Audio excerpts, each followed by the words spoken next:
चीन के वुहान शहर से कोरोना फैला और तब से लेकर अब तक चीन सिर्फ गर्त में ही जाता जा रहा है। वजह सिर्फ कोरोना नहीं है, बल्कि उसके बाद की विस्तारवादी चीन की गतिविधियां भी हैं। चीन ने हर एक पड़ोसी देश पर अपना कब्जा जमाने की कोशिश की, जिसकी वजह से अब वो पूरी दुनिया की नजरों में चढ़ गया है और अब हर कोई चीन की करतूतों के लिए उसे कोस रहा है। और अब तो हालत ये हो गई है कि चीन में ही चीन के राष्ट्रपति का विरोध होने लगा है। चीन के राष्ट्रपति शी जिनपिंग पर माफिया बॉस बनने की कोशिश का आरोप लगने लगा है।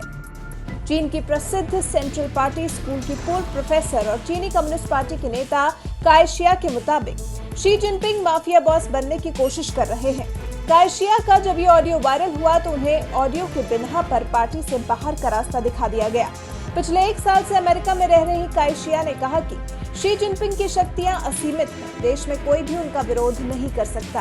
आप चीन और अमेरिका के बीच में टकराव देख सकते हैं। शी जिनपिंग ने पूरी दुनिया को अपना दुश्मन बना लिया है। शिया का साफ कहना है कि जिनपिंग देश की समस्याओं से जनता का ध्यान भटकाने के लिए रणनीति अपना रहे हैं।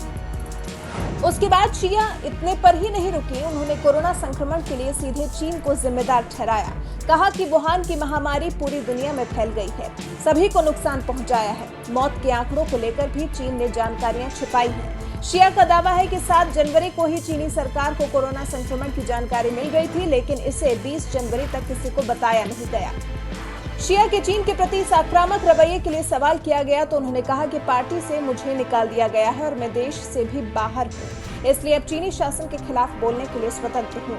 अब मेरा भाषण किसी भी बाधा से मुक्त है। अब मैं सिर्फ अपने विवेक और सिद्धांतों के लिए जिम्मेदार हूँ। वहीं चीन मामलों के विशेषज्ञ एडम नी ने कहा कि कोरोना वायरस महामारी ने शी जिनपिंग की चीनी कम्युनिस्ट पार्टी के ऊपर पकड़ की सच्चाई को खोलकर रख दिया है।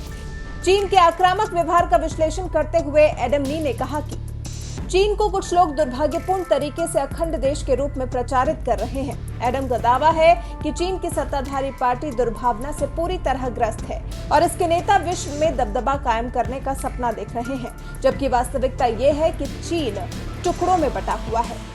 कम्युनिस्ट पार्टी के नेता ही आपस में विरोधाभासी हैं। वो बस कठिन समय में एक दूसरे को जबरदस्ती पकड़े हुए हैं।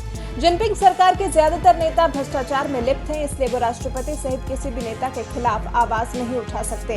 भले ही आप भ्रष्ट ना हो, वो आप पर भ्रष्टाचार करने का आरोप लगाएंगे। अगर पार्टी के किसी बड़े नेता ने गलती से भी आपको भ्रष्ट कह दिया तो आप भ्रष्टाचारी घोषित कर दिए जाएंगे, भले ही आप सही हो।